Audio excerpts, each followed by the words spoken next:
You're watching the Adventist Asia Podcast, the official podcast of the Southern Asia Pacific Division headquarters of the Seventh-day Adventist Church. And the Lord said, I've set you apart. Now we have a church in that care group. We're bringing you inspirational stories and insightful interviews from across our diverse region. Hear from our church leaders, mission pioneers, and everyday believers as they share their journeys of faith and service. In the process, she was baptized. Find us on Facebook, Instagram, and X for updates and behind-the-scene glimpses. Subscribe to our podcast on Spotify and YouTube and never miss an episode.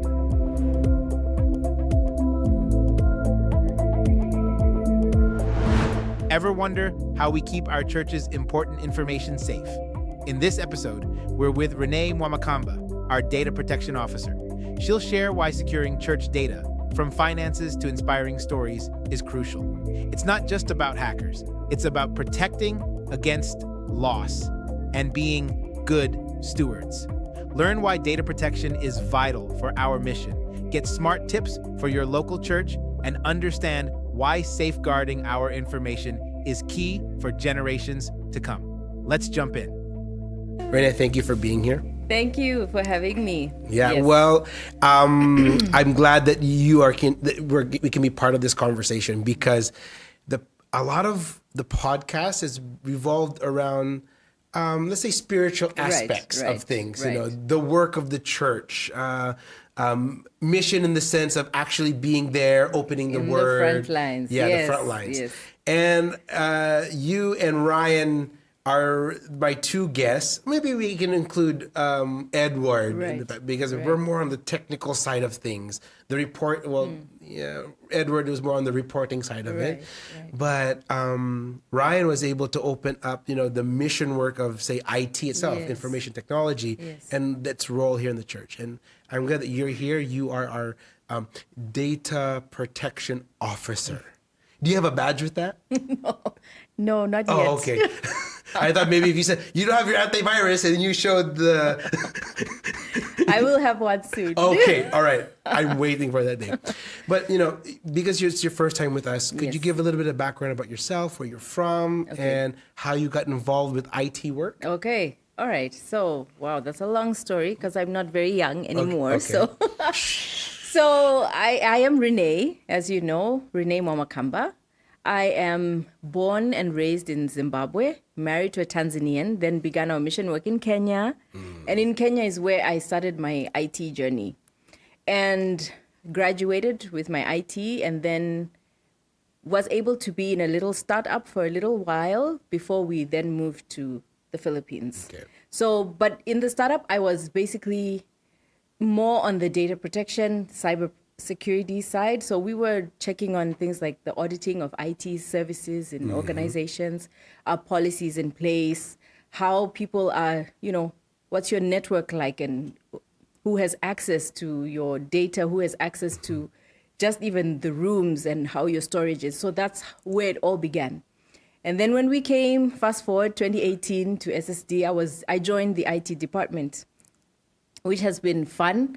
I was able to work with Ryan, and I've learned a lot from him. He's a great mentor. And working with him is where we can do more. Let's do more. And that's where my hope is, with data protection and data privacy. The church, not just the IT, the structure that holds it, but, the stuff that we put into it, basically. How are we handling that? And how can we do more for SSD and beyond, of course. Yeah. Okay. So I think the podcast is over, JD.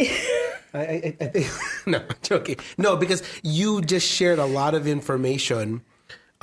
Maybe for some of us, we can understand each of those phrases. Right. But for a lot of our listeners, we have to break this down, Yes. right? And so when we say data, yes. what are you referring to? Is it just zeros and ones? Right, What is right. that in physical form or Yes. in terms of reality? Right. What is data for us as a So church? data for us as a church really is everything that we're handling. It's coming to the finances, the accounting, the reports, the stories, the pictures, the videos, the podcasts. Everything we are doing as a church is our data. So it's not just, the salaries and human resource information. Like who are your workers and all this kind of thing. It's really everything that makes us an organization, because as you know now, data is what drives business, right? So we have our podcast, we have newsletters, we have all this, and this is all generated by data. When we talk about what's happening in the front lines, as we've discussed, the baptisms, the people who are going and preaching, those sermons are part of our data. So it's a whole lot of information that's uniquely ours, and how do we keep it safe? That's where the drive is. So information that you are generating for yourself, for the organization, here we are generating for the church. That is our data, right? So you use the word safe. Right. So is that something like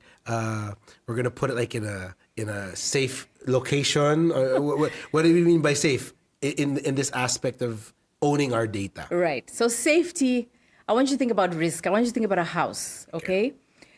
Inherently, a house can be safe to the residents, right? But at the same time, there are lots of risks. Could be ants, could be fire. So there are external elements. Then there are internal elements. You could have a toddler who's crazy out of their mind and decide to take a permanent marker and just scratch everything, okay? So these are things that is also true for data.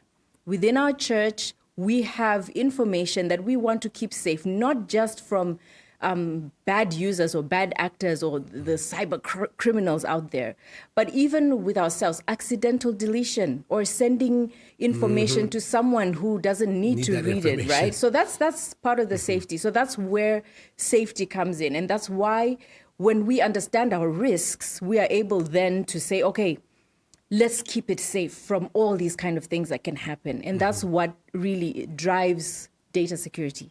Yeah. Like it in our setting here, as an office, versus, let's say, the mission work there. Right. Is there some type of balance that we need to sort of have? Because sometimes we might say, oh, we're pushing too much for something that may not ever happen. Right. Right. What's that balance, or what is that part where we use our data protection as a way of how we do our mission as a church? Right. So again, I'm going to say the most common misconception is believing that your greatest threat is coming from the outside. The threat could be something that you're doing on a daily basis. So I'm going to talk about a laptop that can just die. Okay? You could be on your way to some trip somewhere and you're the director with all this information in your laptop. Maybe it's stolen. Or perhaps the hard drive is just corrupted. These things happen. And it's not cyber criminal related. It happens, okay? Technology is not fail-proof. Things happen. So when we think about it from that perspective, when we now begin to analyze the real risks, what are the real challenges, and not just thinking about, the cyber criminal world, we get that there's information that's more, financially better for cyber criminals to steal. Yeah. And then there's that is like, what are we going to do with sermons type thing? Okay, nobody wants to buy that on the dark web type thing. But at the same time, when we lose those sermons, we're losing stories. We're losing a whole section of what happened in this field, this period. This information, the way somebody has been able to put this information together. And we have to remember that we have so many minds that create, this is intellectual property, okay, in its own way. And these are somebody's ideas, someone's way of putting out there the gospel. It's unique. Imagine if we lost one of Paul's letters. It just, First Timothy is gone. Like... Yeah. Would we? It would change. It might change a lot of perspectives, right? This is the thing. So I'm not trying to equate, the Bible with our sermons and the way we speak, but I just want you to have an idea of how important it is to preserve how the work has been moving, how the people have been serving, all these kind of things. We're talking about preservation. We're talking about protection. It's a historical as well as it is, technical. We want to look at the whole picture and not have gaps and say, what happened here? Oh, yeah, that's the year we had a fire. really? Okay, so there's nothing? And, Yeah. we have history of that. We have libraries that have gone missing, like the Great Alexandria Library is gone. We will never know what was in that library because there was no data protection and a secure place to Correct. put your information. Yeah. What you're sharing with us now is there's this, it's sort of like the front end Yes. or like the top part of the iceberg. What goes on behind the scenes, like policies and decision makings? What in that part of your role, what goes on there? Okay. So this is now the work behind the scenes, right? So we have the infrastructure. This is the things that nobody talks to. Okay, you've got your phone, you've got your laptop. But now the human, how does the person interact with this laptop that then preserves and protects the information that's on the laptop? So if you never use a laptop and you only use it to store your information, chances are it's probably going to be safe. No one's going to do anything with it. But when we start to surf the internet, we give our kids, or we, leave it somewhere, or perhaps log into some internet cafe somewhere in the streets because we need to do something, then we are opening up to some kind of risk and some kind of, ways in which we will then can lose data. So that's where the policies come in. And these policies are basically a way of having us all work together to keeping our information safe and knowing what our boundaries are. Whenever you have a good system in place, there are boundaries because you want to work at the potential best, not just the minimum best, okay? So you want to make sure that how are we using the internet? How are we using the laptop? How are you using your phone, for example, if it belongs to the organization? You want to be always aware of how you're interacting with technology that makes it safe. Not just because we are living with cyber criminals, but because we have data to preserve and to protect. You're coming at this, Renee, as, say, a perspective of corporate, right? Yes. But what does this mean as a church? What does it mean for our members or the people who are just, I'm just part of a local church. Right. Why does my church, maybe as for them, but what does data protection mean for our members? Yes. So for our members, so here's the thing, right? When you are a citizen of the world, you are expected to keep laws, right? And it's the same thing. On the internet, it's the Wild West sometimes. You really need to be aware of the fact that whatever you're doing online is going to last forever, basically, some type of way, in the sense that we don't have access to delete so many things that we put out there. Yeah. You don't have access to Facebook servers. If we think of the way data is preserved, we have servers, we have all these network pools and all of these things. But how much access do you really have? How much control do you have of that? So as an individual, as members, we need to be aware of that, okay, so we're in an ecosystem that is not something that I can control. It's not something that I have, I can do anything I want on it, yes. But when you want to change and when you want to remove, how much access do you have with that? And that's where the laws come in, right? Where you have the data protection laws that tell you, okay, in our country, you have the right to say, delete my data. And governments have done this to protect people. And as a church, we are looking forward to just observing and being compliant with these laws. Why? Because we understand the need to protect our members as well. You can be a member of our church and decide that, okay, you know what, I've given too much information, or maybe someone is choosing a different way of doing their work. They have changed, from being a pastor to something else and all of these things. This is needing updating and editing and changing. And we have the government compliance issues telling us, please, let people be having some kind of control of their data. And that's what it's really all about. So you have to be aware that if you don't have control of your data, what's really happening? So that's where the church members have to be, kind of aware that, data, yes, it's yours, it seems it's yours, but the control is where the issue really is. Yeah. Because the way that our church works, correct me if I'm wrong, is for like our local members or the membership of our church, there's a lot of data that we share with our organization, from, say, when I fill out my tithe form. Right. When I sign up my children for like a camping trip. Yes. I share this data might sound maybe innocent. Like, I mean, I'm there signing it. I put my signature there. Right. I put my phone number. Right. But a lot of this stuff is not managed after the event. Like what happens to it. Is this sort of how your policies support us? So here's the thing. So one of the things that I'm so grateful for the Adventist Church is because we have actual systems in place. So we have like insurance. We have an actual insurance, procedures in place with policies.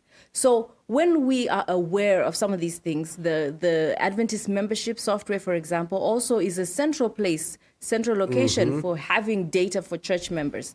So what we would then want to do is not to have these other type of systems that are running concurrently, parallel, or just shadowing.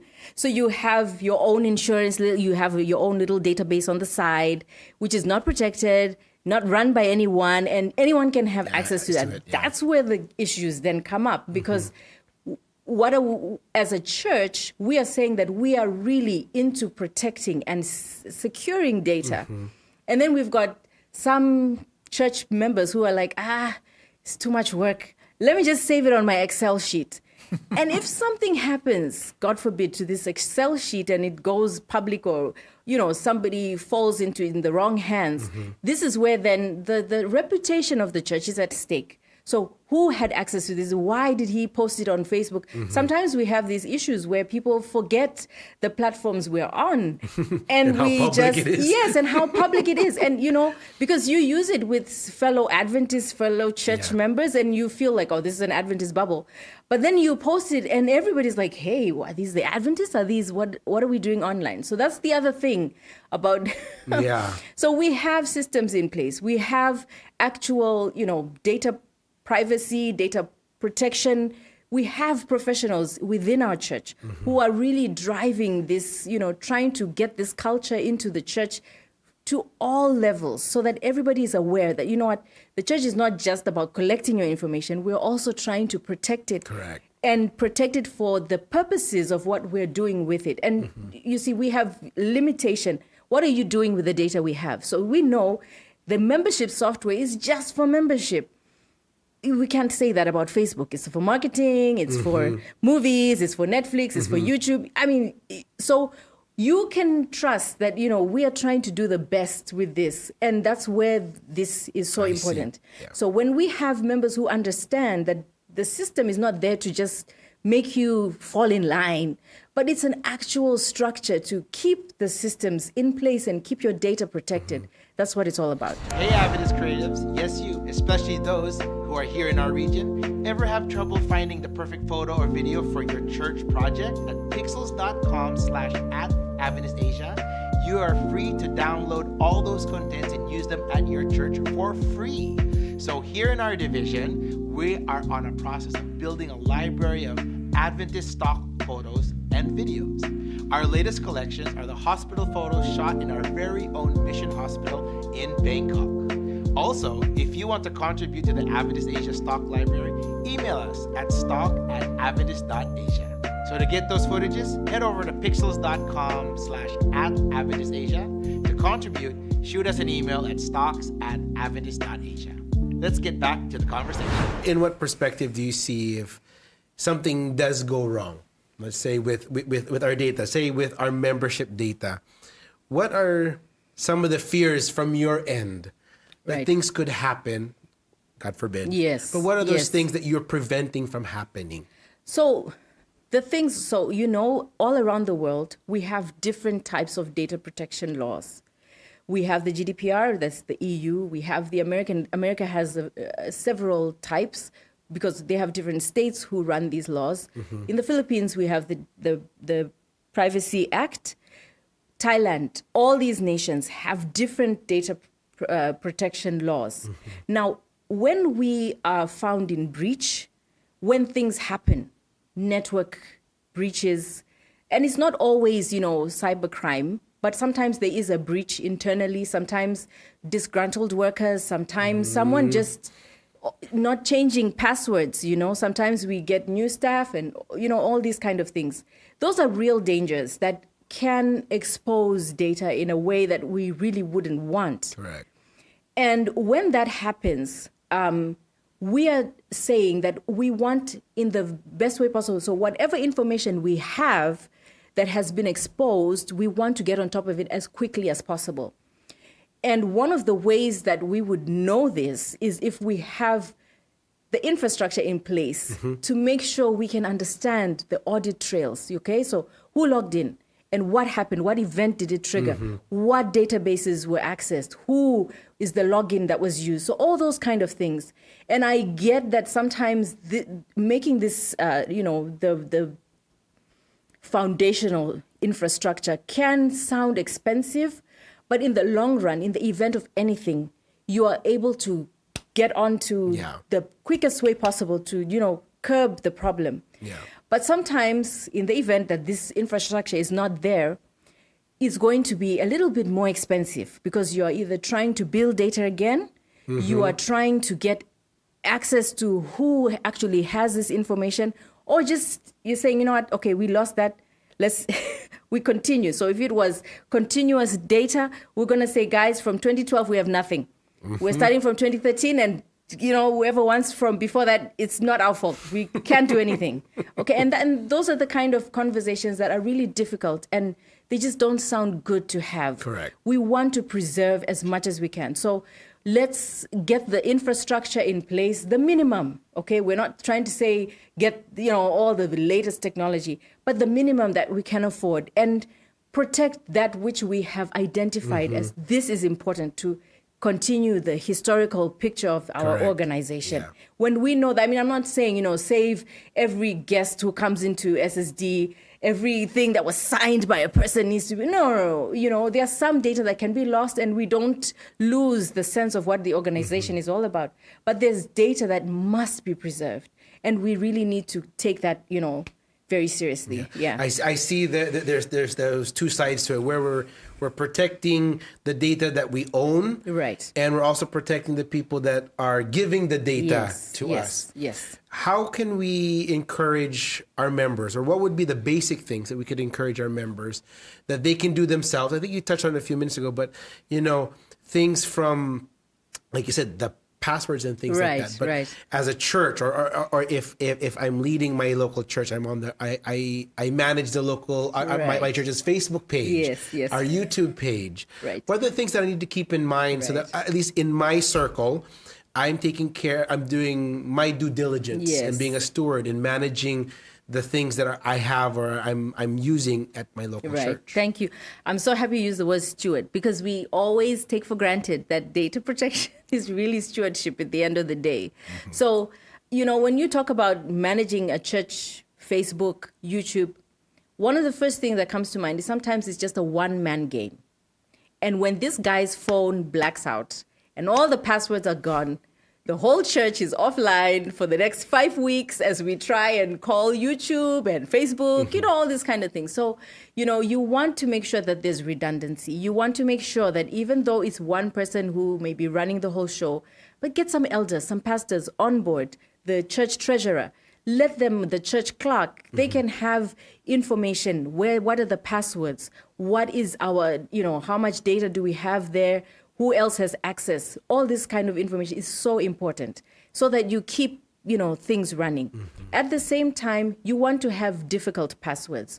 This is the AI time, right? We're talking about technology that can crack passwords in seconds. 1844. I know we love Jesus. I know we want to be the peculiar people. 777. We want, yes. And we want to have these passwords that, you feel that you're a Christian, right? But the hackers don't care that you're a Christian. They love you for having, I love Jesus, because we can crack that. So let's get out of that, okay? And let's do our, we're now talking, the latest we had was 15 to 20 characters. The longer it is, the better. And of course, if you can afford a password manager, it's even better. I don't suggest using the ones that are free, like Chrome, on the browser, because that raises whole new challenges. But you can invest, as a church, you can get the least, or even your locked file, Excel sheet in someone's, get that long password and let it do the all and, protect yourself. have redundancies. Where are you storing information? Get another place to store it. Have your hard drives, have, a different place to put stuff so that it's not just everything is on one machine, one person. And you don't want to do that. And sometimes there is a time when I would love to separate the machines we use for personal and those that we use for, work that's not ours. Why I say this is because when you have, this overhead of trying to log into your personal account at the same time you're logging into your business account, if there are any hacking things that happen on your phone, it inadvertently has access to everything else. Correct. And when we are using our personal, there is a sense that, when it's your personal phone, you don't have as much security things going on. Yeah. You're not thinking about that per se, yeah. The sites you log into, the things that you do, you wouldn't do them if you had a dedicated phone that doesn't have to log into all these places. You generally, get out of character and, okay, this is work. I'm working, and you log out. And then, okay, I'll do my thing. I'll log into this and this and this and this. So, because what we don't want is, you have all these personal account logins to what is not yours. And then should we have to change or you leave, we now have to say, Tony, please send us your password. And you're like, no, because it opens Spotify, it opens my everything. Lazada, it opens my Shopee. Like, no, I can't. So, we want to avoid that. You just have specific logins, specific accounts for things that are personal and non-personal. Yeah. Yeah. That's. I think that is something we all need to take note of. No, but me working with our communication team, we've done exactly what you're pointing out. We try to make it difficult for someone to kind of, if Christine lost her phone, my number would be the backup number. There's these certain things. Yes. Our social media manager has a dedicated device for certain accounts because we don't. I mean, there's even another aspect of even myself being one of the admins. Right. I accidentally commented on something thinking that it was myself, but it was not me. It was the other account, the official. So it was a quick thing. Yes. That, Yes. This is. And so you have to be intentional because sometimes when you're working and you're on one device, your mind can slip between either or. Yes. I'm on my personal account or I'm on my corporate account. And it's very important that we do find ways. And that's all part of this data protection initiative. Yes. You were mentioning earlier that countries now are coming up with these rules. And different countries have different, levels of things. Are there any trends that are going on that you could share with us pertaining to what these countries are doing, or trends towards, when it comes to even live streaming in church, the amount of like taking photos of people. Yes. What are some of these trends that we can take note of? Okay. As we do church work. Right. So what you want to be aware of is how much information you're putting out there. Every person has a right to know what kind of information you're putting out there about me.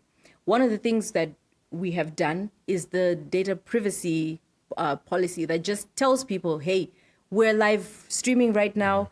And if you don't want to be part of the camera, be in a place that is not, So those are some of the little things that you can do, letting people know that you are taking pictures, that you're collecting information if you are.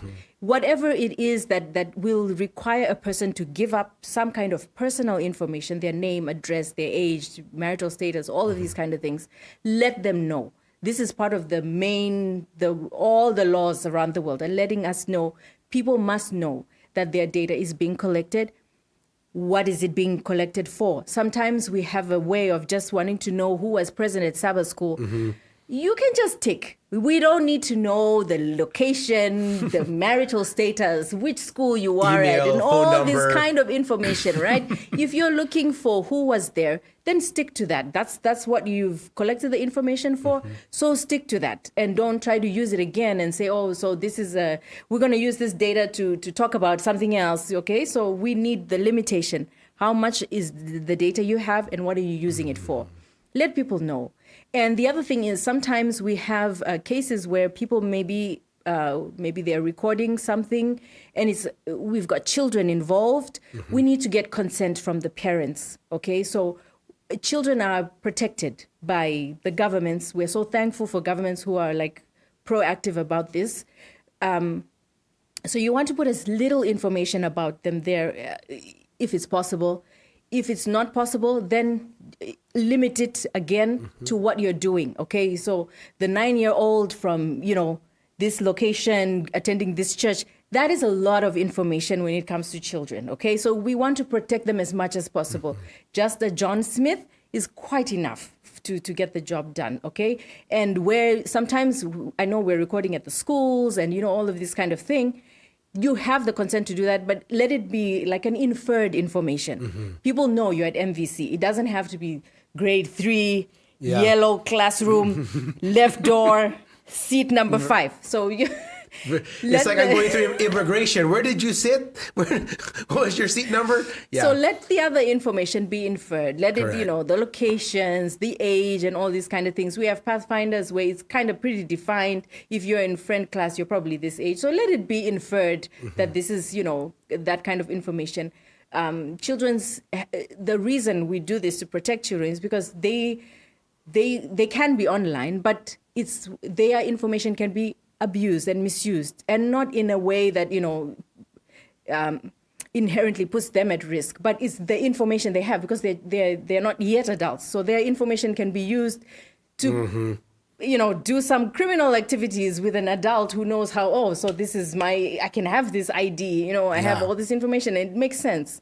So we need to be mindful about that. And then the other thing maybe we can talk about as a church as we are recording is just besides the limitation of data, I think one of the things that we think about is how much information we say when we are introducing people. Correct. Okay? Yeah. So Tony... right before the speaker goes up, came from this place, had how many children, and with all these degrees. I hear you. So we love our people. We love them. But at the same time, let's protect the data, okay? So I know, and this is the push-pull, because we live in an information age where we think that everything is out there anyway, since it's on his Facebook. Let people go to his Facebook profile. That's what he has chosen to put there. And then you don't be the microphone to read the whole... in detail. In detail, yeah. So we want to respect people's privacy. In as much as they are saying we want to serve the church, we want to work, they are public figures in a way, but we can still preserve their privacy. There's some information, she's not married. Oh, how does that affect the message she's going to share? Or they have 5 children and here they are, stand up and show us, and all this kind of extras. Stick to what they're there for, unless it's not online. Sometimes it's a different feel as well. When you're offline and, people are getting to know each other, it's fine. We can do a lot of things. But when you're online and, you don't have control as to how far this video is going, who has, who's information and all of this kind of thing. Do you really want everybody to have all your CV out there? So it's a touchy, yes. So we can see, and I'm hoping that our members can also get a grasp. Yes. Of you're not like the officer, like a policeman there, in a sense. Yes. But the reality is that as our church is global. Yes. And by country, different rules. Yes. There are these things that we need to abide by to keep our members safe from anything. Yes. Just to end up, Renee, we touched on a few words such as stewardship, the mission of the church. What is the end goal that we want to see with a department such as yours in collaboration with all of our entities? Yes. What's that end goal that we want to see? I want to say that the end goal we want to see is a church working in tandem, knowing that we are actually after the same thing, protecting the data that we've been collecting for years and years and years. I think everybody's aware, when you go to our encyclopedia pages, is when you realize, wow, we have a lot of information as a church. And that's a beautiful thing. And with the change in technology and all of this, we've had to add different types of data. You've got health, you've got, the finance, you've got HR. Of course, those are not posted online, but they are still, very sensitive types of information that we need to learn how to preserve. And we need to take that on I know it's not about, again, I'm going to emphasize this. It's not about cyber criminals, okay? It's not about saying that they're going to come after our data. But we want to still preserve and protect.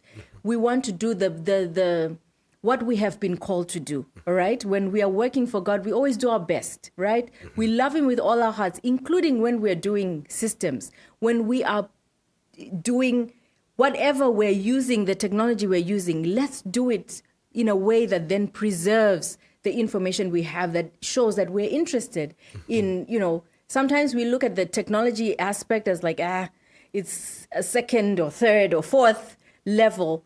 But as long as you're using technology, you've got to be on your top game for, being aware that anything can happen and you don't want to lose information. I think we need to look at it from that perspective. It's the loss. It's the, we can't get it back. We it's gone. And, we can think about, ransomware and all these kind of things. But at the same time, you know how you feel when you lose your phone for 5 minutes. You cannot function. You're not okay. And we don't want that as an organization. Yeah. We want to be at a place where we're okay. We've got redundancies. We've got data storage that is, encrypted. We've got all these kind of things in place that make us feel, okay, you know what? We've done our best. And if something happens, at the very least, we know what is it that we're going to lose, and how much of it, how much can we afford, and say it's Correct. Okay. We don't mind if this gets lost, but we have put our best foot forward with this information because we want to store this. So this is the mindset that we've got to get onto. We must take possession of our data and love it. I was going to think in another direction, but you're on point. Our church has invested a lot in not in things, but in people. Yes. The stories that they, yes. the stories of their lives, yes. the mission work that's been there, the effort of managing our personnel. Yes. Those are things that we need to preserve because years from now, just like we are looking in encyclopedias for information, we too, our names may pop up there. Yes. But as well as the work done at our local churches. Yes. So I see, and I hope that our membership also sees the value we have in data protection. Definitely. And that we have to get on board. Definitely. Because it's part of the mission of the church. That's it. I want to tell you about how when God allowed Jeremiah to hide the scrolls, and they were found in the 1950s in a cave. After those generations, today we say that, that is God's way of revealing to people that His law has never changed and His word is never changing. But it talks about a God who is interested in preserving information. He is well aware of the change. That's why He says, I do not change. And that's one of the things that we must be aware of. Our God is in the business of information just as much as we are. And this data that we are trying to protect is not just for this generation, it's for the next generation. We will tell these stories in heaven. We're not going to forget what we were doing. We're going to remember what we did for Him, all these kind of things. He is in the business of data. So we can work hand in hand, tandem with Him. Think about those scrolls that were in that cave, hidden up for centuries. We are trying to do that. We are trying to do what God already did long before there was encryption, long before there was all these, systems in place and tools. But we now have tools to do the same thing. So let's get on board and do this. There you go. They had caves. Now we have clouds. Now we have clouds. Well, Renee, it's been great. I love this conversation. Thank you. Hopefully in the future, we'll have another one. We'll dig a little bit deeper in maybe the stories, just like that. Yes. Where we find scrolls in caves and now documents in the clouds. Yeah. Well, anyways, thank you so much for your time. Thank you for having me. Thank you.